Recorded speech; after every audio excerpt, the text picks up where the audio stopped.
Chào các bạn. Chào mừng các bạn đã đến với livestream tối Chủ nhật tuần này. Và chúng ta lại gặp lại Gregory trong buổi hỏi và đáp ngày hôm nay liên quan đến những chủ đề về chặng đường thải độc, tái tạo sức khỏe của mỗi người và các cái phương pháp chữa lành tự nhiên. Và nếu như các bạn có những cái băn khoăn mà các bạn gặp phải mà chưa có những cái lời giải đáp mà cảm thấy nó phù hợp với mình thì các bạn có thể tham khảo những chia sẻ từ Greg. Và nếu như các bạn cảm thấy những thông tin này hữu ích thì các bạn có thể chia sẻ livestream để có nhiều người cùng tham gia, cùng trao đổi trong buổi ngày hôm nay hơn.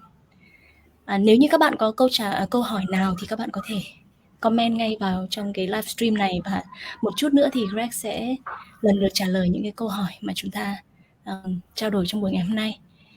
Đấy, chào các bạn ạ. Yeah, so everyone's saying hi to you. Nice to see everyone again after the break. Thì tuần vừa rồi, tuần mùng 2 tháng 9 là Greg không có online, không có livestream, thì bạn ấy gửi lời chào các bạn sau 2 tuần không gặp ạ. Chào các bạn. Thì có lẽ là chúng ta sẽ đi vào những cái câu hỏi mà trong 2 tuần vừa rồi Greg có nhận được, đúng không ạ? Và trong cái quá trình mà chúng ta trao đổi này, các bạn cứ thoải mái đặt câu hỏi ở trong phần comment để lát nữa chúng ta sẽ cùng trả lời, cùng trao đổi, được không ạ? So maybe we can start with some of the questions that you received in the last 2 weeks. Yeah, for sure.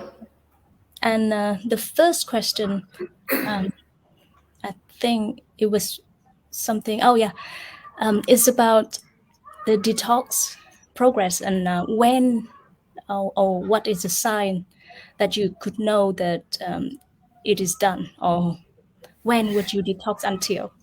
Thì có một cái câu hỏi mà bản thân mình trước đây, và mình nghĩ là rất nhiều bạn mà khi bắt đầu làm những cái quá trình thải độc này, rồi là những cái chương trình fasting chẳng hạn, nhịn ăn chẳng hạn, thì chúng ta có cái băn khoăn rằng là như vậy chúng ta phải thải độc đến bao giờ thì mới là xong, mới là sạch, mới là cơ thể mình ổn và có thể dừng lại hay là gì đó. Thì đây là cái câu hỏi mà mình nhìn thấy có khá là nhiều người cũng đã hỏi ở trên group, và có thể một trong số những người ở đây cũng đã lắng nghe được câu trả lời của Greg rồi. Thế nhưng mà trong buổi ngày hôm nay thì chúng ta sẽ cùng lắng nghe cái lời chia sẻ của anh, bởi vì có thể có rất nhiều người cũng đang có cái băn khoăn đó mà chưa tìm được câu trả lời. Okay, so can you give some advice on that, please?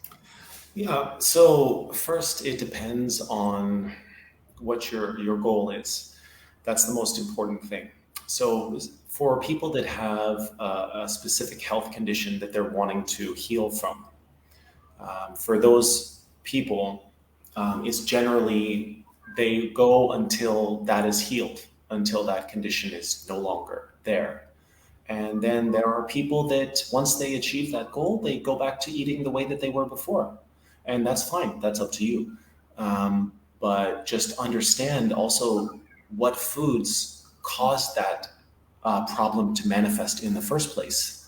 So as long as you know that, you're free to make your own decision. And then on the other side, there are people that want to manifest in the first place, completely heal from any issues they have and achieve vibrant health. So for that goal, using iridology is a good metric for that. The eyes will tell you when everything is cleaned out and healed. How much time that takes, though, depends on each person, depends on their genetic history, the degree of congestion in the body, etc. Thì với cái câu hỏi này á, thì có thể là tùy vào cái mục tiêu mà mỗi người đặt ra. Ví dụ như là một số người thì có cái mục tiêu đó là chữa lành một căn bệnh hay một cái triệu chứng, một cái vấn đề sức khỏe nào đó. Ví dụ như là da bị mụn hay là bị đau lưng hay là bị một cái vấn đề cụ thể nào đó, hoặc một cái bệnh cụ thể nào đó.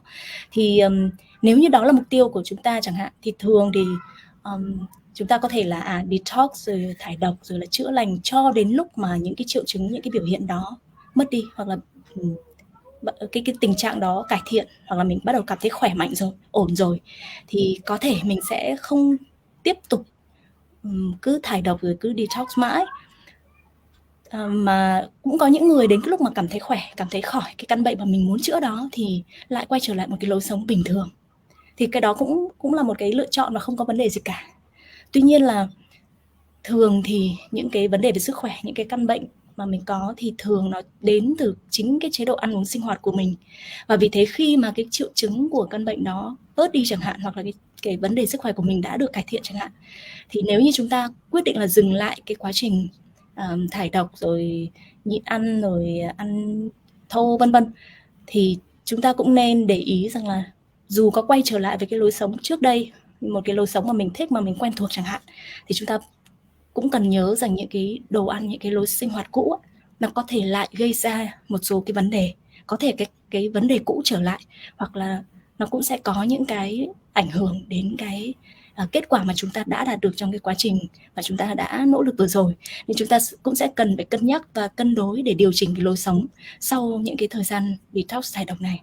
Thì còn nếu như mà cái mục tiêu của chúng ta ấy, mà là sức khỏe toàn diện và tối ưu nhất, và cơ thể mình thực sự sạch khỏe, và để phòng tránh được cả những cái bệnh tật rồi đau ốm rồi kéo dài tuổi thọ vân vân, hay là sống một cái cuộc sống mà sức khỏe mình vừa tối ưu vừa cân bằng về thể chất tinh thần, để sao cho cái trải nghiệm trong kiếp người này nó là tối ưu nhất, thì cái quá trình này nó có thể là kéo dài hơn, và chúng ta sẽ cần phải cố gắng để kiên trì và nỗ lực liên tục cho đến khi mà cái biểu hiện rõ nhất đó là qua cái vân mắt của mỗi người này sẽ chỉ ra cho chúng ta thấy được là những cái vấn đề sức khỏe cũ đã được giải quyết, và nó không còn có những cái biểu hiện về sức khỏe, không còn có những cái vệt, những cái mảng màu sắc hay những cái dấu hiệu ở trong mống mắt về những cái vấn đề sức khỏe trong cơ thể, mà mọi cái nó bắt đầu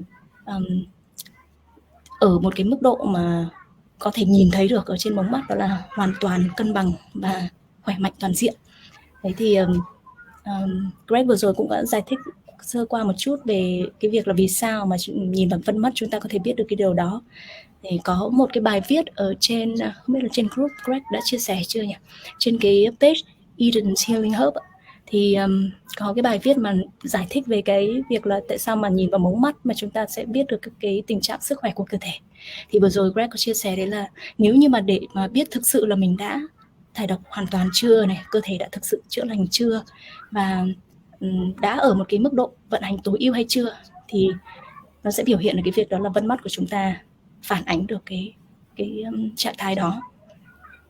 Thế thì có một cái câu hỏi ở đây có lẽ các bạn cũng đang băn khoăn, đó là có thực sự là cái mống mắt, cái vân mắt này nó sẽ thay đổi theo thời gian, hay là nó sẽ thể hiện được cái việc là ví dụ lúc mà chúng ta có bệnh thì có cái vệt như này, và sau này lúc mà lành được cái bệnh đó hoặc là cơ thể chúng ta sạch hơn, khỏe hơn, thì vân mắt có thay đổi hay không.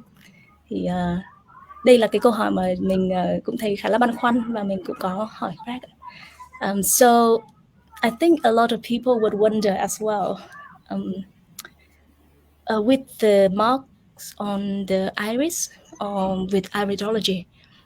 So you said that when the body is clean and healed at the optimal state, so the iris should show that, right? Yes. That would mean that there would be some changes happening that you can see on the iris over the time during the detox or after detox, right? Actually, it's funny you said that, because I was anticipating that there would be a question like that. So I actually prepared a few examples to show people. Just let me share my screen one second. Thì Greg sẽ chia sẻ trên màn hình, các bạn có thể theo dõi một số cái hình ảnh mà bạn ấy muốn chỉ cho mọi người thấy cái sự khác biệt trong mống mắt của một số bệnh nhân. Okay, is that clear? Can everyone see that? Yeah, I can see that now. Okay, so this is an example of a client that this was the original picture they had taken, and this is 1 year later. So what do you see as a big difference there? Can you see anything that stands out? Thì hai cái ảnh này, ảnh bên trái là ảnh chụp mống mắt của một bệnh nhân ban đầu khi mà chưa bắt đầu cái quá trình thải độc và chữa lành tự nhiên. Thế còn cái ảnh bên phải là ảnh của cùng một mống mắt đó 1 năm sau đó, sau một cái chương trình, một cái quá trình thải độc và chữa lành rất là cao độ. Thì các bạn có nhìn thấy cái sự khác biệt gì không ạ? Các bạn có thể comment. Does anyone have any answers maybe in the chat or? Not yet. Nếu các bạn có nhìn thấy cái điểm khác biệt gì, các bạn có thể comment để chúng ta cùng thảo luận ạ.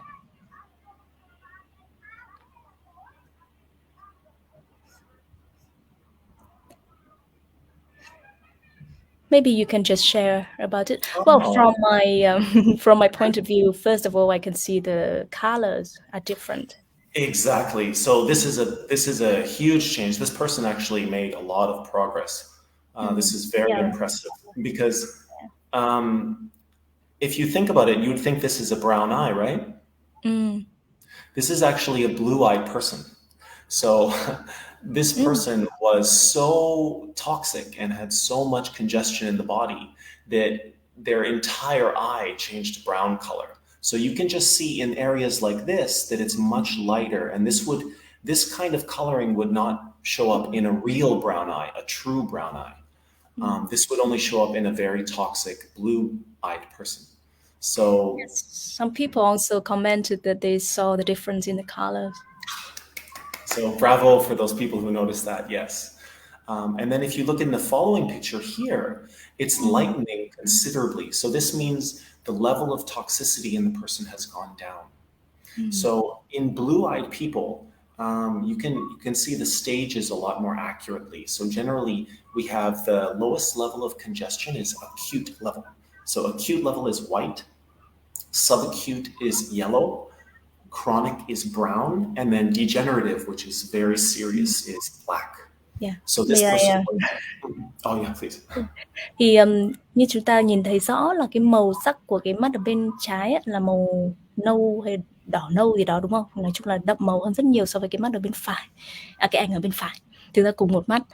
Thì như Greg vừa giải thích, đó là cái ảnh bên trái này ấy, thì thực ra cái mắt của người này là một người có mắt gốc, mống mắt màu xanh chứ không phải là màu nâu. Nhưng mà chúng ta nhìn thấy ở ảnh ban đầu này màu nâu rất là nhiều và nó gần như phủ kín luôn và màu rất là tối. Thế và sau khi mà thải độc và làm sạch dần cơ thể thì cái màu sắc đó nó bắt đầu sáng dần và những cái lớp màu nâu đó là nó bắt đầu mất dần và bắt đầu sang đến cái ảnh bên phải là bắt đầu nó lộ ra dần cái màu mắt thật hơn. Tuy nhiên vẫn còn màu vàng màu nâu kia nhưng mà nó đã nhạt và giảm hơn rất nhiều so với cái ảnh bên trái rồi ạ. Thì như Greg có nói rằng là thường thì chúng ta sẽ nhìn rõ cái này hơn ở những người có mắt màu xanh hay là người Tây thì nó rõ từng cái giai đoạn và các cái quá trình hơn. Thì khi mà nhìn vào cái ảnh ban đầu ở bên trái này thì cái màu sắc này nó chỉ ra được cái mức độ tắc nghẽn và cái tình trạng của sức khỏe như thế nào dựa vào cái độ đậm nhạt này. Thì ví dụ như mà cơ bản nó là ví dụ màu trắng chẳng hạn, những cái lớp này nó màu trắng chẳng hạn, thì nó là cái mức độ là gọi là mới, cái tình trạng sức khỏe, cái vấn đề sức khỏe nó mới chớm thôi. Thế còn nếu nó là màu vàng thì nó là bắt đầu gần đến cái tình trạng là mãn tính. Thế còn đến cái màu nâu thì nó là quá bị mãn tính rồi và đã bị ở cái cấp độ khá là nặng. Còn nếu nó là màu đen đã là cái mức độ gọi là degeneration, tức là bị thoái hóa, suy hóa hay là bắt đầu bị phân hủy rồi.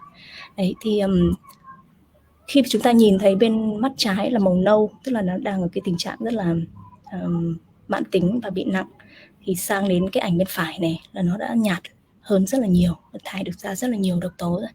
Okay, can you carry on, please? So what you can see in these two pictures is in the picture on the left, they were at a lot of the eye, like all through in the colon and other areas, they were the chronic level. And now you can see almost the entire eye has gone from chronic to subacute level. So that's a big progress. Thì tức là cái quá trình này nó gần như là đảo ngược lại ở phía bên ảnh bên trái, tức là ban đầu đấy thì đa phần là màu nâu đậm này và ở gần cái vòng tròn của cái vùng đường ruột thì nó là còn màu nâu đậm hơn nữa, và đến sang ảnh bên phải thì là nó đã trở thành màu nhạt và màu gần như là sáng rồi. Thì có nghĩa là nó từ cái trạng thái mãn tính và bị nặng đã trở lại cái trạng thái giống như là cái lúc mình mới bị chớm bệnh thôi, tức là nó bắt đầu đảo ngược dần cái quá trình tích trữ những cái bệnh tật và những cái tắc nghẽn ở trong người này. Okay. Okay. And then in this other eye, you can see on the right, again, there are large portions of the eye that are at the subacute level, which is yellow. And then after 1 year, this one is also a 1 year difference. They've turned it to mostly acute level. Thì ví dụ như cái ảnh này cũng thế, thì cái bệnh nhân này cũng qua một năm thải độc. Thì như ở ảnh bên trái á, nó là ban đầu là cái lớp mà bạch huyết tắc nghẽn này nó màu vàng này là khá là bị mãn tính. Thì sau 1 năm thải độc cũng khá là cao độ, thì chúng ta nhìn thấy cái ảnh ở bên phải này nó trở thành màu trắng, đúng không ạ? Nó nhạt hơn rất nhiều, có một số chỗ màu vàng nhưng mà nó gần như đã là màu trắng chứ không còn là màu vàng phủ khá là rộng như là cái ảnh bên trái kia.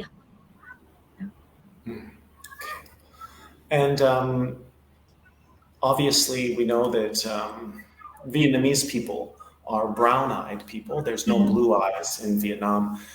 But I just wanted to show the examples with blue eyes because blue eyes are easier to read and to notice differences in. So for people who haven't trained in iridology, those color differences are very easy for them to notice.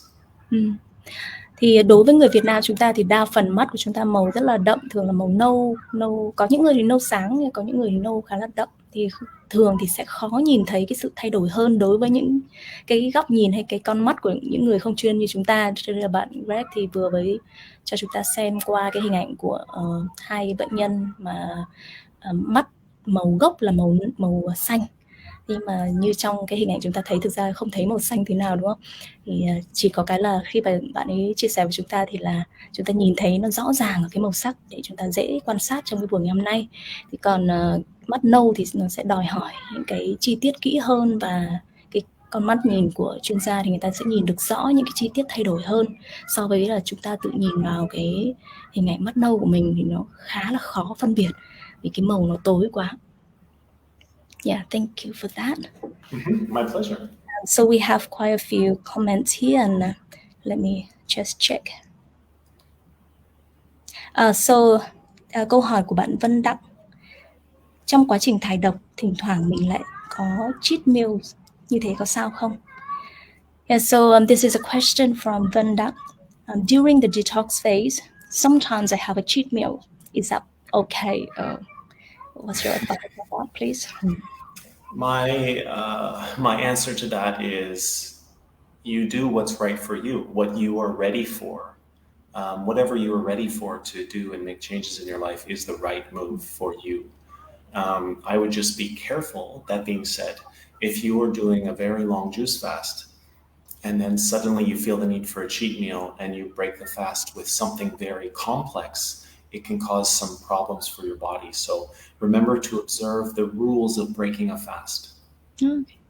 Thì để trả lời cho câu hỏi của Vân Đặng thì Greg còn nói rằng là thực ra cái này cũng nó sẽ là tùy thuộc vào cái khả năng và cái môi trường hoàn cảnh của mỗi người.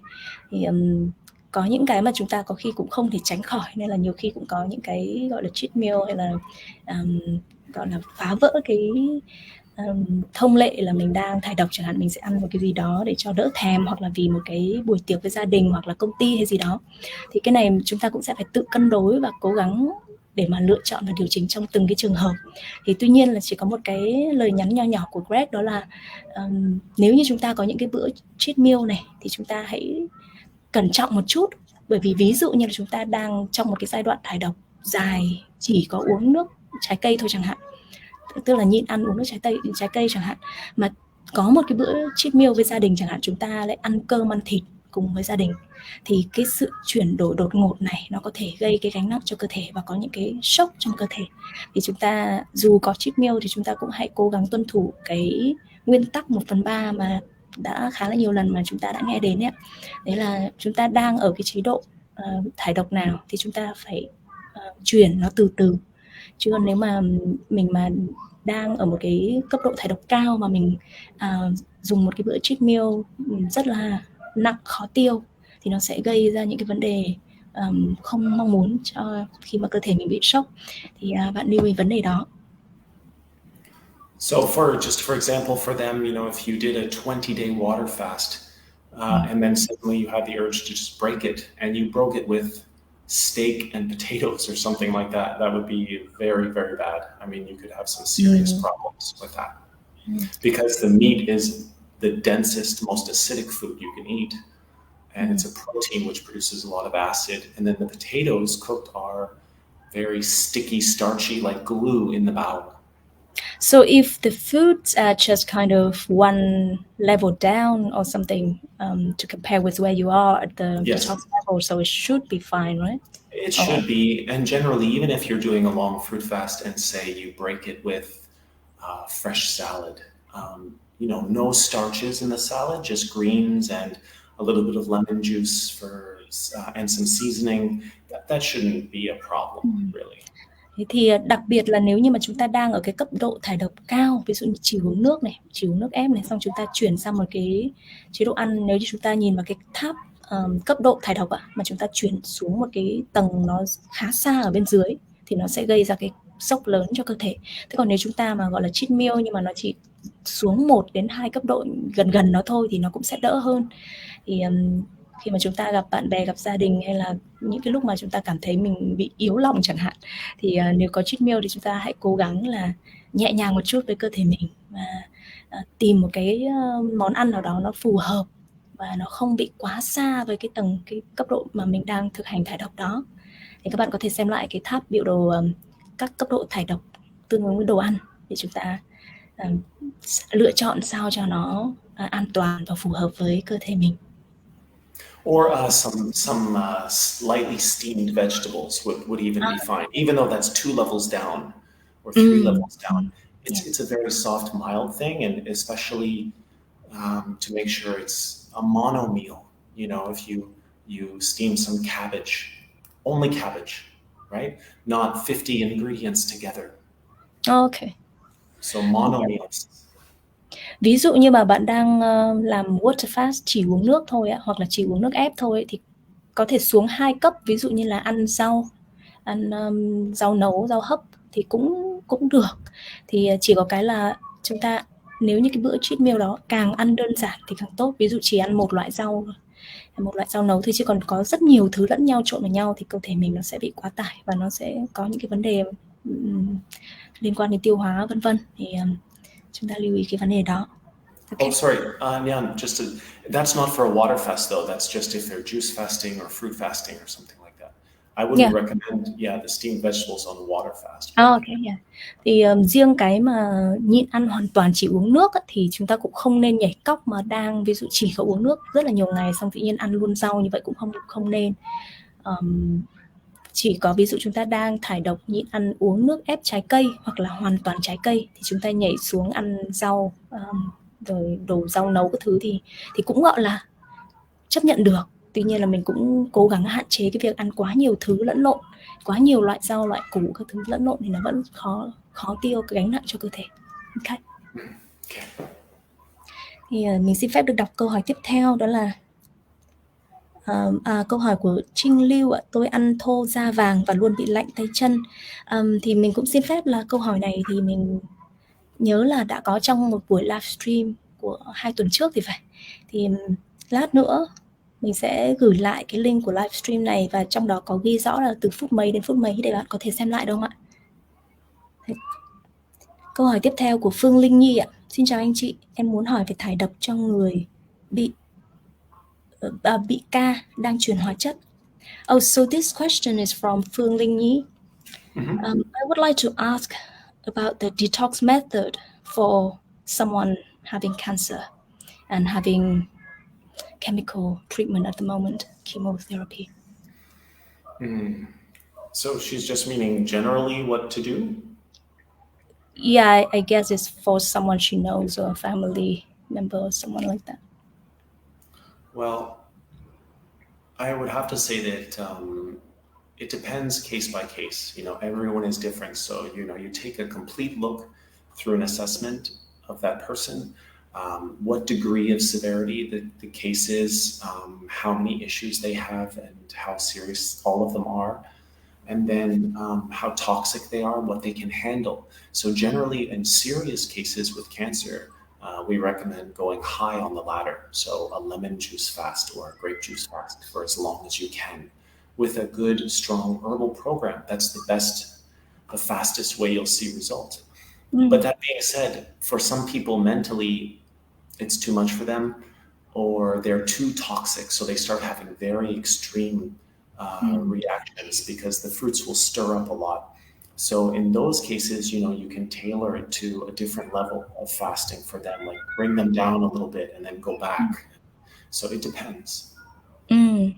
Thì câu hỏi của bạn liên quan đến cách thải độc cho người bị ung thư đang điều trị hóa trị thì nó cũng sẽ tùy thuộc vào từng cái trường hợp này, tùy vào cái mức độ của cái bệnh đang ở giai đoạn như thế nào và cái nồng độ độc tố trong cơ thể ra làm sao và cái sức khỏe, cái nền sức khỏe của người đó như thế nào mà chúng ta sẽ có những cái sự điều chỉnh để cho nó phù hợp hơn trong từng trường hợp, chứ cũng khó có thể khuyên một lời khuyên cho tất cả.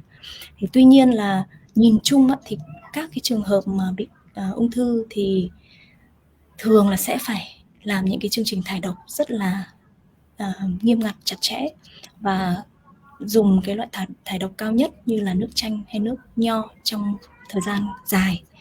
Thì tuy nhiên có những người mà cái cơ thể của họ đã rất là yếu rồi, hoặc là cơ thể quá nhiều độc tố, khi mà bắt đầu sử dụng cái nước chanh hay nước nho mà nó làm cho các cái độc tố này bắt đầu bị kéo ra, bắt đầu bị xáo trộn trong cơ thể, thì người ta có những cái phản ứng, có những cái biểu hiện nó khiến cho người ta lo sợ, hoặc là kể cả cái tinh thần của họ không được vững chãi chẳng hạn, thì cũng khó có thể làm được một cái chương trình rất dài và rất mạnh liên tục ngay lập tức, mà chúng ta sẽ có một cái lộ trình từ từ, rồi làm thải độc xong lại nghỉ một thời gian, hay là có những cái bổ trợ khác và lại tiếp tục, tức là mình sẽ có một cái lộ trình sao cho phù hợp với cái thể trạng, với cái tình trạng sức khỏe, tình trạng bệnh tình này, rồi là cái năng lực về tinh thần của họ nữa. Thế và ngoài cái việc là thải độc thì một cái chương trình thảo dược để hỗ trợ cho những cái vấn đề suy yếu liên quan trong cơ thể rất là quan trọng để giúp cho cái việc thải độc và phục hồi này được hiệu quả và phù hợp nhất với cái người bệnh đó. Ok. Thì hy vọng là bạn có được cái câu gọi là một chút thông tin để cho bạn có thể chia sẻ với những người mà bạn đang quan tâm, có thể là đang trong cái giai đoạn điều trị đó. So actually this question reminds me a bit about some questions you have in the last 2 weeks that quite a few people asked you for the methods to help their family members or friends or someone they care for to overcome a disease, or to how to detox or how to help them improve, right? So how can you just share some thoughts on that?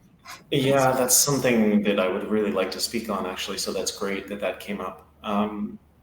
Thì nhân tiện thì mình cũng vừa mới hỏi Greg, bởi vì có một số cái câu hỏi khác mà cũng có liên quan, đó là có một số người rất là lo lắng và quan tâm cho gia đình mình này, cái người trong gia đình mình hoặc là bạn thân của mình, hoặc là một cái người mà mình quan tâm ví dụ đang bị bệnh này, đang bị bệnh kia, đang điều trị này, điều trị kia, và chúng ta thường rất là lo lắng, quan tâm và mong muốn là họ có thể có được một cái cách điều trị tốt, và đặc biệt đó là cách thải độc tự nhiên và chữa lành tự nhiên, mà chúng ta rất mong muốn có thể giúp được họ và chỉ cho họ một cái phương pháp để mà chữa lành tự nhiên. Và vì thế mà chúng ta thường là sẽ đi tìm những cái thông tin này, hay là hỏi những cái chuyên gia để mong muốn là tìm được cái phương pháp đó để đưa cho họ. Thì mình cũng đang hỏi Greg về cái vấn đề này, vì mình thấy là cũng có rất nhiều người muốn tìm phương pháp cho người thân của mình, cho bạn bè, hay là cho những người mình quan tâm mà đang bị bệnh. Okay. So generally, first off, I would love to say, bless those people who are, they have that compassion in their heart. They want to help others. That's very commendable. But that being said, there's a famous English expression: you can take a horse to water, but you can't make it drink. So what I mean by that is, generally the level of success consultants with detox have with people who have been forced to come or brought by their family is actually very low, compared to people who come because they've learned about this and they really want to try, they want to get better. And the reason for this is the people that have been forced to come by their family, they didn't come on their own. They didn't come because of a belief, they came because they were forced to. So oftentimes there's a lot of resentment. You know, they hate the fact that they're having to give up the foods that they want to eat. They don't like this fruit, and they have a lot of bitterness.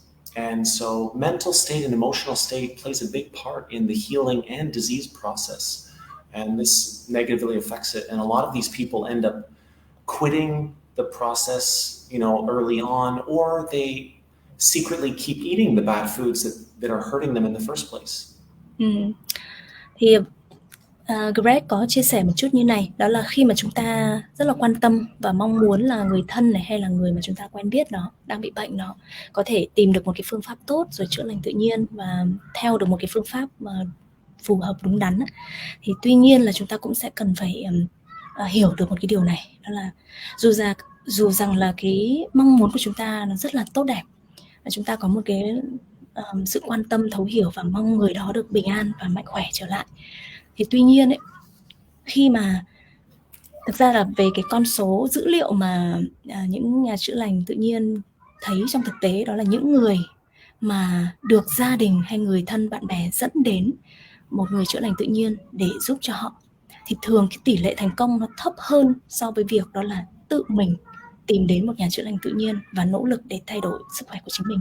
Có nghĩa là đôi khi chúng ta rất mong muốn cho họ có thể khỏi bệnh và chữa lành một cách tự nhiên thay vì những cái phương pháp mà có hại cho cơ thể chẳng hạn. Thế nhưng mà nó cần phải xuất phát từ cái nguyện vọng và nỗ lực của bản thân họ, tức là họ có tìm hiểu, họ có một cái mong muốn, nguyện vọng và niềm tin để đi theo cái con đường chữa lành tự nhiên này, thì nó sẽ có hiệu quả rất nhiều so với việc là người nhà, bạn bè, những người quen biết động viên họ bảo là đây phương pháp này tốt, phải làm như này, phải làm như thế này thì mới tốt, mới khỏi được, hãy thử đi, hãy cố gắng lên. Thì cái sự động viên của mọi người ấy, nó sẽ có cái tác dụng tốt ban đầu, nhưng trong cái quá trình mà người đó phải tự mình đi trên cái con đường chữa lành đó thì sẽ có rất là nhiều cái có thể gây trở ngại. Ví dụ như họ cảm thấy như là mình bị ép buộc phải từ bỏ những cái thói quen, những cái sở thích của họ, hay là cảm thấy như là mình không có lựa chọn nó mà đây là người khác tự nhiên lại đẩy mình vào, hoặc là có những lúc mình cảm thấy không có đủ niềm tin và mình cảm thấy sao nhỉ, mình thấy như là mình không phải là cái người lựa chọn phương pháp này mà, nên là nhiều khi mình không có tuân thủ theo, không có một cái sự quyết tâm tuân thủ, rồi mình có thể là bỏ cái chương trình đó sớm, hoặc là vì người nhà mình muốn nên là mình làm cho họ vui, nhưng thực ra đằng sau mình có thể mình vẫn ăn uống cái này cái kia để cho chỉ là làm theo để cho họ vui lòng thôi chẳng hạn. Thì có nghĩa là có rất nhiều cái vấn đề có thể là phát sinh đằng sau cái việc là chúng ta mong muốn đem lại một cái phương pháp tốt cho người thân của mình. Thì ngoài việc chúng ta chia sẻ thông tin và đưa đến cho họ những cái công cụ, những cái phương pháp, những cái thông tin này, thì cái quan trọng nhất đó là họ là người cần phải đọc, phải tiếp nhận, suy nghĩ và lựa chọn cho chính họ. Thì chúng ta chỉ có thể giúp ở một cái góc độ nào đó mà thôi. Nên là dù rằng chúng ta rất là quan tâm và rất là thấu hiểu và mong muốn họ được bình an mạnh khỏe, chúng ta cũng có một cái định hình rằng là chúng ta cũng sẽ không thể nào quyết định được hộ họ hay là bắt ép họ đi theo cái con đường mà mình nghĩ là tốt nhất. Đó, thì mong rằng là các bạn cũng suy nghĩ một chút về cái vấn đề này và cũng đồng thời rút ra một cái bài học cho chính mình, đó là như chính bản thân mình cũng thế thôi. Ai mà đưa ra cho mình một cái phương pháp bảo mình phải làm thế này thế kia, có thể mình không nghe, mình cảm thấy nó không đúng, không phù hợp với mình. Chỉ khi nào chính mình hiểu rõ và tin vào, và quan trọng nhất đấy là thử nghiệm và thấy được rằng là nó phù hợp với mình hoặc là nó có những cái tác dụng nhất định, thì mình mới bắt đầu có sự quyết tâm để đi theo nó. Thì mong rằng là các bạn có thể suy nghĩ về vấn đề này và hãy cố gắng để sao cho chính mình là cái người mà có thể được làm chủ để thay đổi được chính cái lựa chọn và cái con đường của mình đang đi. Và cái sự quan tâm, nỗ lực giúp đỡ mọi người đó thì nó cũng sẽ chỉ có tác dụng ở một mức độ nhất định mà thôi. Thế còn nếu như mà những cái người đó mà thực sự cũng có một cái sự quan tâm và mong muốn những cái phương pháp chữa lành tự nhiên này, chúng ta có thể giới thiệu họ đến với những người có chuyên môn để có thể được tư vấn trực tiếp. Thì mình nghĩ rằng cái điều quan trọng nhất là họ mong muốn và họ quyết tâm sẽ đi cái con đường đó. Okay. So the next question. Và câu hỏi tiếp theo là câu hỏi của bạn Lê Thị Ánh. Cho mình hỏi chế độ thải độc cho người bị nhiễm độc giáp, tuyến giáp hả bạn? Thải độc tuyến giáp. So this question, I think is about thyroid. I'm just checking for the word. Okay. Mình xin phép là đọc câu hỏi của bạn Phương Linh Nhi nhé. Bạn Lê Thị Ánh cho mình hỏi lại nhiễm độc giáp, ý là bạn là tuyến giáp đúng không? Câu hỏi của Phương Linh Nhi đó là làm sao để ăn thô mà huyết áp lên ổn vậy ạ? So this question from Phương Linh Nhi. So when you eat raw, how to make sure the blood pressure is good enough, I think. Not low, I guess. That's what she means. So basically, for the average person, the blood pressure you take in the readings when you go to the hospital or when you have a machine at home, that's not your actual blood pressure rate. So that's the blood pressure when things are inflamed, when there's inflammation in higher numbers. So generally, everyone, when they start fasting and detoxing and changing from an acid diet to an alkaline diet, their numbers will always drop, always, if there's inflammation. So less inflammation, you say? When the inflammation starts going down, the blood pressure will drop also, because the kidneys and the adrenals are starting to heal a little bit, and then, or not heal, but reduce the inflammation. Okay. So then it's almost inevitable that people will have some blood pressure drops. So you just have to use a good herbal program to strengthen the adrenals and the kidneys. And what was I going to say there? If the blood pressure is low and you're worried about it, you can take licorice root.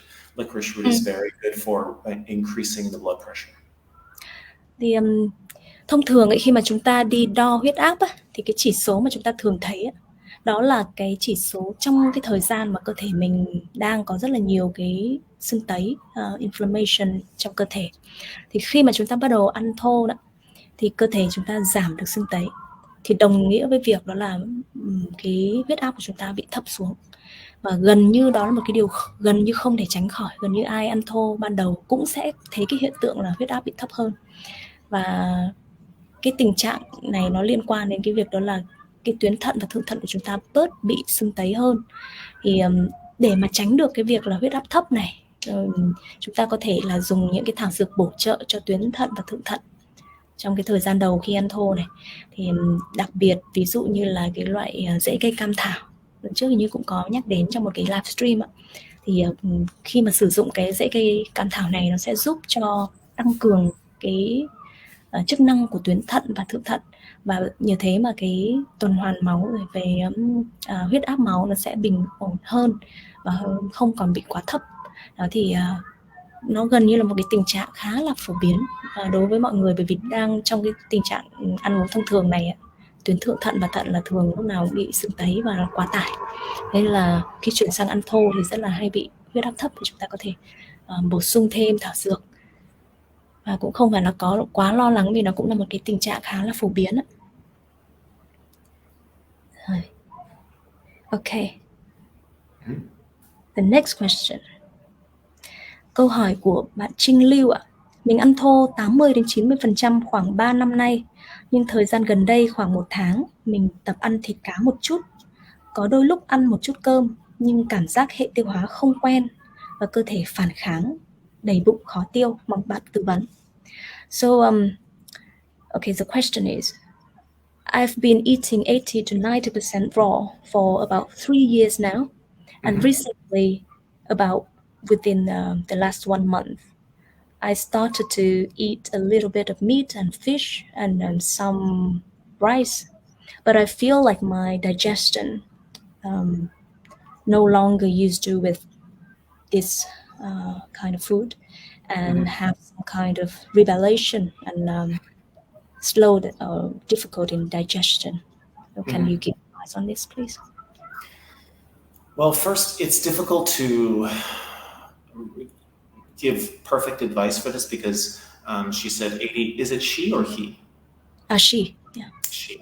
80 to 90% raw, but I would need to know what is the other 10% that you've been doing for 3 years, and also is the raw including a lot of nuts and seeds or beans, because those are also very congestive. So, for example, if the 10% was steak, chicken, fish, then you're not really healing. So issues wouldn't really improve that much even after the 3 years.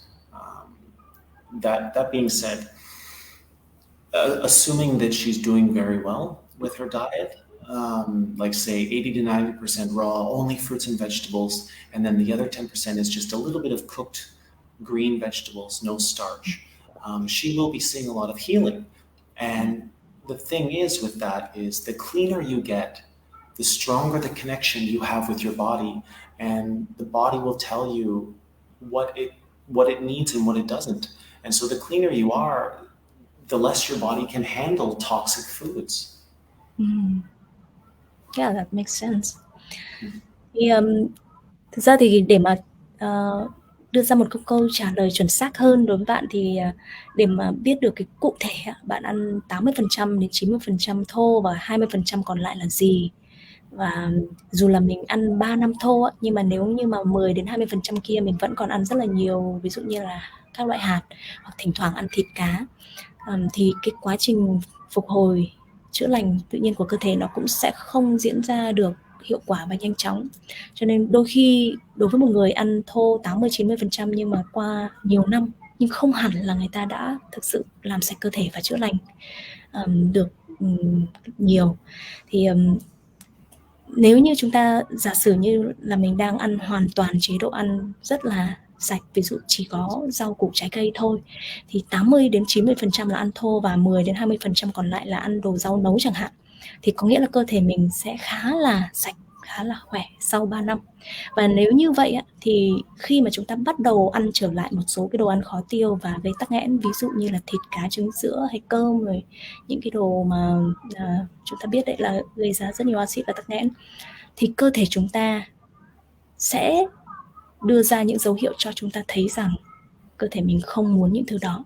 Thì khi ăn những cái thứ đó vào, chúng ta sẽ thấy rất rõ cái biểu hiện, những cái phản ứng của cơ thể, ví dụ khó tiêu, đầy bụng, hay là nổi mụn, rồi là cảm thấy nhức mỏi, rồi rất là nhiều cái vấn đề mà chúng ta có thể quan sát cơ thể mình để thấy rõ rằng mỗi khi ăn những cái đồ này vào là cơ thể mình nói cho mình biết, có những cái phản ứng rất là rõ ràng để chúng ta có thể lựa chọn là tiếp theo nên như thế nào, có nên ăn như vậy không, hay là mình mà thấy những cái đau nhức hay là những cái triệu chứng đấy thì mình có thể lựa chọn khác đi. Và cơ thể mình nó rất là thông minh, và đặc biệt khi mà nó càng sạch càng khỏe thì nó sẽ gửi đến những cái tín hiệu rất là rõ ràng cho chúng ta để chúng ta có thể lắng nghe và lựa chọn một cách phù hợp với cái cơ thể mình. Okay. Thank you for that. Câu hỏi tiếp theo của Huyền Nguyễn Thị. Em bị tăng 9 cân trong thời gian Covid và sau khi đi làm lại em cố gắng giảm cân bằng nhiều cách như là uống thuốc giảm cân, ăn ít lại nhưng không hiệu quả. Em nhờ anh hướng dẫn vậy ạ. So this question is about losing weight. Oh, okay. So she gained 9 kilograms during COVID time, and after that she gained a lot of weight, and she tried a lot of ways like taking pills or eat very little and wanting to lose weight but still not effective at all. So she wants some advice for that. So generally, if you are doing well with the diet and you're still not losing weight, one of the problems with obesity is, well, there's a few things, but one of the biggest is the health of the colon, the digestive system, and the adrenal glands, and especially the thyroid. So the thyroid controls your body temperature, and it's also responsible for your metabolism. So if your metabolism is really, really slow, you're going to have trouble burning off calories the way that you should, ideally. So, getting an assessment and finding out where your specific problems are, and then doing a fast and following an herbal program to clean out and strengthen those glands that are responsible for the problem will be good. But yeah, even without that, fasting will help. Even if your thyroid is slow, it will still make progress, just maybe slower than if you had a healthy thyroid. Thì đối với những cái vấn đề liên quan đến giảm cân á, có rất nhiều người mà tăng cân thì dễ nhưng giảm cân rất là khó, đúng không ạ? Thì thực ra mình là bị vấn đề ngược lại. Nhưng mà mình thấy rất nhiều người đang quan tâm đến vấn đề giảm cân này. Thì Greg có chia sẻ đó là khi mà chúng ta đã ăn uống một cái chế độ khá là lành mạnh này, rồi tập tành này, rất là nhiều phương pháp nhưng vẫn không giảm được cân thì cơ bản thì cũng tuy nhiên là cũng tùy từng thể trạng, tùy từng người, nhưng mà cơ bản đó là có 3 cái vấn đề chính này. Một đó là cái hệ tiêu hóa này, 2 đó là tuyến thượng thận, và đặc biệt cái nguyên nhân chính đây là cái tuyến giáp. Thì 3 cái vấn đề này là nó gây ra cái việc là nó chỉ có tắc nghẽn, tích tụ tắc nghẽn nhưng lại không có thải ra được, không có giảm được đi, xả được ra những cái tắc nghẽn đó, nên là cân thì cứ dễ tăng mà lại rất là khó giảm. Thì cái cách thức ở đây thì thực ra là như bạn cũng nói là bạn uống thuốc giảm cân rồi là một số cái phương pháp thì để mà giảm cân được gọi là từ gốc hay là điều chỉnh được cân nặng của mình một cách dễ dàng thì cơ thể mình nó cũng phải sạch và khỏe, mình mới có thể làm chủ được cái quá trình tăng giảm cân này. Và nhìn chung bạn có thể thử những cái chương trình nhịn ăn thải độc bằng ví dụ nước hoa quả hay nước hay là trái cây 100%, thì bạn có thể xem các cái cấp độ thải độc ở trong cái bảng mà Greg có chia sẻ để lựa chọn cái phương pháp phù hợp nhất với mình, và nó sẽ giúp giảm cân. Tuy nhiên nó sẽ không nhanh lắm, hoặc là nó có thể vẫn không hiệu quả lắm cho một số người nếu như cái tình trạng sức khỏe của những cái cơ quan liên quan đó đang rất là yếu.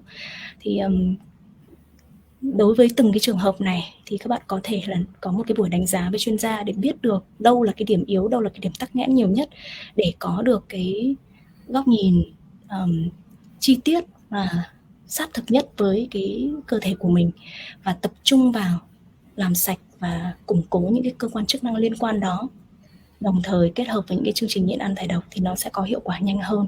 Và cái kết quả mà bạn mong muốn đó thì trong một cái thời gian mà ví dụ bạn cứ tự làm fasting thải độc nhịn ăn đó rồi áp dụng một số cái chế độ ăn ấy, nhưng đôi khi thì các cái cơ quan của mình nó đang yếu quá thì nó cần có sự bổ trợ của thảo dược nữa chẳng hạn, thì các bạn có thể tham khảo những cái thông tin này, và nếu như cần thì bạn có thể liên hệ với Greg để có thể có một cái sự tư vấn cụ thể hơn vào cái trường hợp của bạn.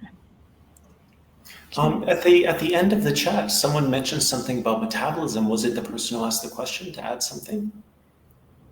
Yeah, đúng rồi. Tức là cái what you just said, but probably I forgot to mention. Thì cái quá trình, cái tốc độ trao đổi chất, rồi cái quá trình tiêu hóa, trao đổi, hấp thụ chất và đào thải trong cơ thể mình thì cái tuyến giáp này là cái tuyến kiểm soát các cái quá trình trao đổi chất, các cái quá trình chuyển hóa trong cơ thể, đặc biệt liên quan đến cái hệ tiêu hóa này, tức là tiêu hóa, hấp thụ, bài gọi là gì nhỉ, phân bổ và đào thải những cái chất mà chúng ta nạp vào người này, gọi là cái quá trình metabolism này. Đấy, thì lúc nãy là bạn Greg đang giải thích về cái tác dụng của cái tuyến giáp, mà tuyến giáp khi mà nó yếu, hoạt động chậm thì cái quá trình chuyển hóa này nó cũng sẽ diễn ra chậm, và vì thế mà nó đào thải hay giảm cân cái thứ nó đều rất là bị đình trệ. Okay. Well, I have to first do an apology for Nyan. Usually I take breaks before, when I have a long answer to give you time to translate everything. But today I've been just doing the whole answer and you have to try to catch up. So sorry about that. Không, thực ra là mình khi mà mình phiên dịch thì mình vừa đọc các cái comment của các bạn nữa này, với lại là khi mà phiên dịch Greg đôi khi giải thích nó khá là dài với những cái từ ngữ chuyên môn hoặc một cái quá trình diễn ra trong cơ thể như này, đôi khi mình không có nhớ được hết, và mình cố gắng là tóm tắt lại cho mọi người và nhớ được những cái điểm chính. Và đúng là có những cái lúc mà mình sẽ phiên dịch nó không được đầy đủ cho lắm, thì mong là các bạn cũng thông cảm. Và thực ra nếu như mà có thể hiểu được tiếng Anh thì sẽ rất là tốt, vì Greg giải thích rất là chi tiết, chứ cái là nhiều khi mình có thể không nhớ được hết những cái quy trình này, và cũng hơi bị phân tâm khi mà cố gắng đọc qua các cái câu hỏi trên comment. Mong các bạn thông cảm ạ. Bây giờ mình xin phép đi vào câu hỏi tiếp theo đúng không nhỉ? So maybe we have time for one more question, I think. Oh. It's already 8:50. Bây giờ đã 9 giờ kém 10 rồi, và Greg đang nói là có lẽ chúng ta sẽ đi vào 1-2 câu hỏi cuối trong buổi ngày hôm nay. Và chúng ta vẫn còn chưa đọc hết được các cái comment của các bạn. Thì có lẽ chúng ta we could do either one longer one or two short questions. I don't know which one is longer though. Maybe can try two. Okay. Có lẽ chúng ta sẽ đọc cái 2 câu hỏi tiếp theo, và còn lại thì có lẽ sẽ nhờ Greg là sẽ comment trả lời vào cái câu hỏi của các bạn sau buổi livestream hôm nay.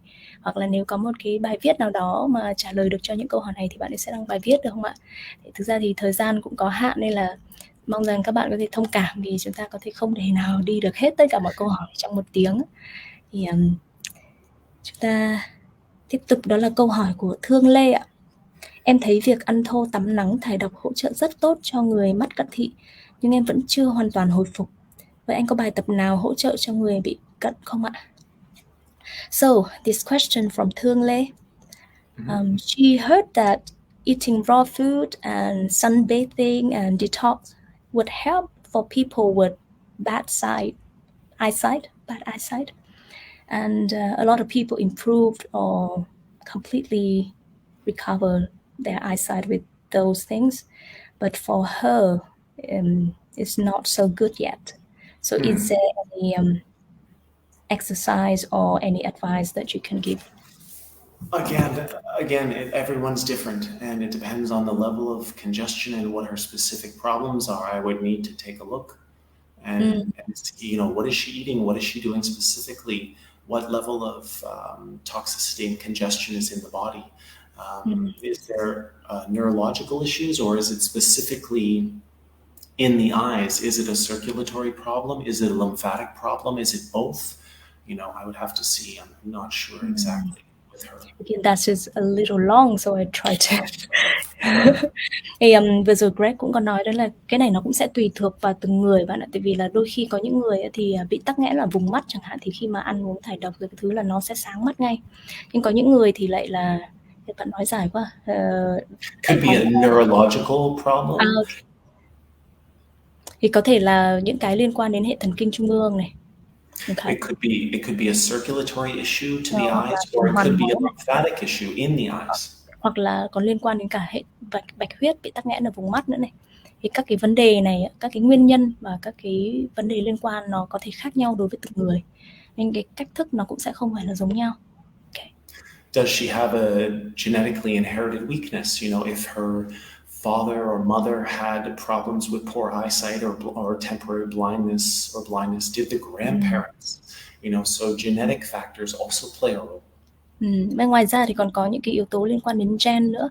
Nếu như ông bà bố mẹ mình những cái vấn đề liên quan đến mắt đã là yếu từ gen rồi thì nó cũng sẽ khó hơn, không nhanh chóng như những người khác chẳng hạn. Hay là lúc nãy bạn cũng còn nói đấy là cái còn tùy vào chính xác là mình ăn những gì, chế độ ăn uống của mình ra sao, tập luyện ra sao. Đấy thì có rất nhiều cái yếu tố nó ảnh hưởng, chứ không phải chỉ đơn giản là mình nói chung rằng là ăn thô tắm nắng rồi gì thải độc thì nó sẽ có một cái kết quả chung giống với tất cả mọi người đó. But without knowing all those specifics and assessing her personally, I would tell her, experiment with fasting, doing water and lemon juice fasting every so often, and then going back to juice and fruits, and then coming back to the lemon juice and water fasting. That will help to clean her out faster. The higher you go up the chart, the faster and the more effective it will be. Thì nhìn chung để mà có được cái kết quả thải độc nhanh nhất thì bạn có thể áp dụng cái cấp độ thải độc cao hơn ở những cái tầng cao, gần như là tầng cao nhất của cái tháp cấp độ thải độc, thì bạn có thể thử những cái chương trình nhịn ăn thải độc chỉ dùng nước chanh, rồi xen kẽ với những cái thời kỳ nhịn ăn thải độc với các cái nước ép trái cây chẳng hạn. Thì cứ làm một vài lần, cứ làm thường xuyên thì và quan sát cái quá trình đó để chúng ta sẽ thấy là cái tốc độ cải thiện nó sẽ nhanh chóng hơn khi mà dùng những cái cấp độ thải độc cao và với những cái loại mà giúp cho thải độc rất là nhanh đó. Thì bạn có thể thử ha. Ok. Và như vậy mình sẽ xin phép bây giờ sẽ đọc đến một câu hỏi để khép lại buổi hôm nay được không ạ? This is a good question probably to end do with. this at the ending of this livestream. Thì câu hỏi rồi mình không nhìn được cái tên này, bị reload lại thế là không. Mình xin phép đọc đây, mình không thấy tên của bạn. Anh ơi, anh có thể nói thêm về ăn thô cho trẻ em được không? Ăn như thế nào để bé phát triển tốt, cao lớn? Bé nhà em 9 tuổi, bình thường bé đã ít ăn và nhỏ con so với mọi bạn bè. Em chỉ mới cho bé uống sinh tố rau củ trái cây và ăn trái cây ngọt vào buổi sáng, tăng rau xanh, giảm tinh bột và thịt đỏ. Thì bé đã bị sụt cân rồi ạ. Mình thấy đây là một cái câu hỏi cũng rất là nhiều người gần đây rất là hay hỏi cho các em bé. So this question is about the raw diet for children. And so what is a diet for children that helps them still grow big and strong? So her child is 9 years old, and normally he doesn't eat much and smaller than their peers and his peers. And so she's feeding him with green smoothie and fruits and sweet fruits in the morning, and increase a lot of green vegetables and decrease a lot of carbohydrate and red meat. But the child already lost some weight, so she is worrying how to help him to grow well and strong on this diet, raw diet. Well, it depends on, again, what is his constitution like and level of congestion in the body. So I'm not sure what his health issues are. He probably has some absorption problems with his digestive tract. Because the fruits and the vegetables, and I would also recommend for her to give him you can juice a lot of herbs. You know, Vietnam is great for herbs. I have a lot of really fresh herbs like that fish smell herb, mint, holy basil, all these things, use those in the juice as well. They're very powerful. But also get a superfruit blend. Dr. Morse's Superfood Explosion is excellent. They strongly recommend that for babies and children growing. It's quite effective. Thì về vấn đề của con đang bị gầy yếu và bình thường ăn ít mà bình thường cũng đã gầy và nhỏ hơn các bạn một chút rồi, đúng không ạ? Thì cái này có thể là con có một cái sự yếu trong cái việc hấp thụ, và cái hệ tiêu hóa của con có thể nó cũng không được thực sự là tối ưu. Tuy nhiên là cũng tùy vào cái cơ thể, cơ địa của con và những cái vấn đề khác liên quan đến sức khỏe hay là background, cái nền tảng sức khỏe của con ấy. Thì Greg thì cũng không thể chỉ ra được cụ thể là cái vấn đề nó nằm ở đâu nếu như mà không có một cái sự đánh giá toàn diện và chi tiết dựa trên ví dụ như là cái phiếu đánh giá chi tiết về tình trạng sức khỏe và nền tảng sức khỏe lẫn cái phân mắt. Thế nhưng mà về cơ bản có vẻ như là con ít nhất là cái hệ tiêu hóa và cái khả năng hấp thụ là hơi kém. Thì đối với trẻ em mà nếu như chúng ta có một cái sự dẫn dắt ngay từ bé là ăn thô rồi ăn chay thì rất là tốt, thì chúng ta có thể giúp cho con bổ sung tất cả những cái dinh dưỡng, những cái dưỡng chất này bằng việc đó là đặc biệt là trẻ con nó không ăn được nhiều thì chúng ta có thể bổ sung bằng cái loại gọi là superfood, cái bột mà được làm từ trái cây và thảo dược tươi sống. Thì một ngày uống vài viên gì đó. Thì có một cái loại gọi là Superfood Explosion, đúng không? Của viện Dr. Morse ở bên Mỹ ấy. Thì đây là cái loại mà thường được kê cho phụ nữ đang mang bầu này, rồi là mới sinh này, rồi là trẻ em. Vì nó mang rất là nhiều những cái dưỡng chất được chiết xuất từ tinh chế từ gọi là tinh chế, không phải là gọi là chế biến gì hết đâu, mà là có nghĩa là từ trái cây và thảo dược, và nó có đầy đủ những cái dưỡng chất mà cơ thể cần, và nó giúp cho những cái phụ nữ đang mang bầu rồi cho con bú và những trẻ em nó phát triển rất cao lớn, khỏe mạnh, rất khỏe mạnh so với lại những cái bạn đồng lứa. Thì bạn có thể tham khảo cái loại này. Có lẽ là tí nữa mình sẽ nhờ Greg là chụp ảnh để gửi lên group này.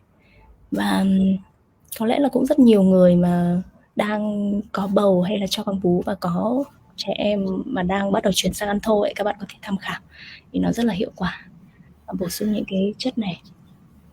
Dr. Morse has had a lot of experience in helping pregnant mothers and then breastfeeding mothers, and from what he said, the babies that have been raised and fed this stuff, they grow quite well. It's very nutritive and very dense, very nutritively dense, very high energy food.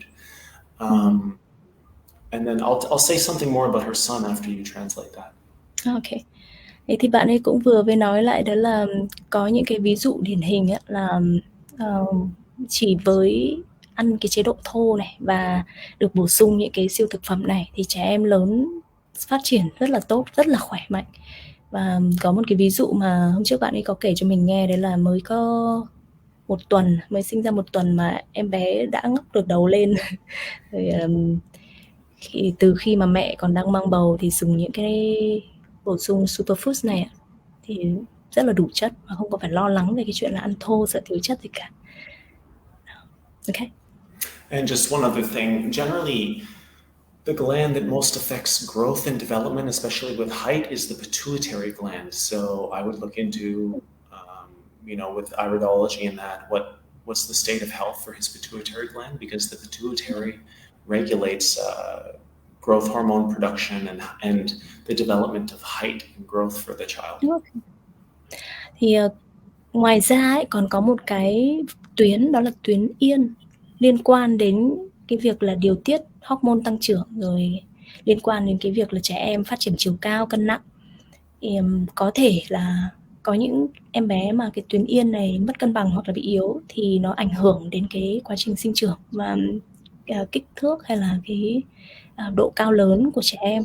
Thì nếu như mà bạn quan tâm thì có thể là trao đổi với Greg để xem cái vân mắt của bé, để xem là có mà cái tuyến yên này có vấn đề gì không. Thì đấy là một cái mà Greg vừa bổ sung vào về một trong những cái nguyên nhân có thể dẫn đến cái việc là bé không cao lớn như các bạn chẳng hạn. And if she's worried about having something more dense for her child to eat, occasionally they can add something like hemp hearts into the food. So hemp hearts are very rich in nutrition and very dense. But the thing with nuts and seeds, even though it's a cleaner seed than say almonds or cashews or something, it's still not something you want to eat all the time, because it is also a little bit of an acid and congestive, or can be. Not as much as other nuts and seeds, but still. Thì ngoài ra, ngoài việc là chỉ có ăn trái cây với rau thôi, thì đối với những người mà đang nuôi con mà muốn cho con ăn thô 100% thì các bạn có thể là bổ sung cho con thêm cả một số cái loại hạt như là hạt dầu gai, hemp seed, loại tươi sống như raw organic hemp seed. Thì nó có một cái lượng dưỡng chất rất là dày đặc, đậm đặc, rất là nhiều dưỡng chất ở trong đó, và nó giúp cho cái cơ thể mình có được thêm những cái chất đạm, rồi những cái chất mà mình lo lắng là con thiếu đó. Thế nhưng mà dù gì á, cái hạt hemp seed này nó cũng là một loại hạt, cho nên là nó cũng có những cái độ gây tắc nghẽn một chút. Tuy là nó vẫn còn tốt hơn rất nhiều các loại hạt khác, nhưng chúng ta cũng sẽ không phải là ăn quá nhiều hoặc thường xuyên, nhưng có thể là bổ sung cho bé để thỉnh thoảng ăn thì nó cũng sẽ có thêm những cái chất mà chúng ta lo lắng đó. Thì bạn có thể tham khảo cái loại hạt này. Okay. And just make sure they're the hemp hearts, because the hearts are the inside of the hemp, not the shell. So the shells have been removed. Thì cái loại hạt dầu gai ấy, thì chúng ta sẽ mua loại mà nó đã tách vỏ rồi, chỉ là bên trong thôi chứ mình không có ăn cái vỏ, gọi là ham heart, là cái ruột của nó, cái trái tim của nó là cái loại mà đã tách vỏ. Ok, that's it. That's it. Thì có lẽ là câu hỏi vừa rồi thì chúng mình xin phép được khép lại buổi livestream hôm nay, và những câu hỏi còn lại xin phép các bạn là Greg sẽ cố gắng là trả lời lại từng cái comment của các bạn. Và nếu như có những cái comment mà ở trong những cái chương trình trước mà đã được đề cập đến rồi thì mình cũng sẽ comment cái đường link và cái số phút để các bạn có thể xem lại trong những cái video trước đây. Và rất mong rằng sẽ hẹn gặp lại các bạn vào một buổi gần nhất, có lẽ là 8 giờ tối Chủ nhật tuần tới, được không ạ? Và cảm ơn các bạn rất nhiều vì đã tham gia vào livestream hôm nay và đóng góp những câu hỏi rất là thú vị. Và hy vọng rằng là những cái chia sẻ từ Greg có tác dụng giúp cho các bạn có những cái thông tin, những cái góc nhìn đúng đắn hay là rộng mở hơn trên cái con đường mà chúng ta đang nỗ lực để thải độc và để tạo một cái cuộc sống mạnh khỏe, bình an hơn cho chính mình và cho những người thân yêu của mình. Và nếu như các bạn cảm thấy những thông tin này hữu ích thì hãy chia sẻ nó để thông tin có thể đến được với nhiều người hơn. Và cảm ơn các bạn. Nếu như còn có câu hỏi gì các bạn có thể share lên group, và những câu hỏi đó thì Greg sẽ trực tiếp trả lời, và những người mà cũng đang quan tâm cũng sẽ nhìn thấy, cũng sẽ đọc được những cái câu trả lời này, và như vậy có nghĩa là chúng ta đang cùng đóng góp vào những cái nội dung để cùng chia sẻ, lan tỏa những cái thông tin hữu ích này cho nhiều người hơn. Và cảm ơn các bạn và chúc các bạn một buổi tối bình yên, một tuần mới thật là may mắn, nhiều niềm vui. Xin chào và hẹn gặp lại các bạn ha. Thanks so much, everyone. See you.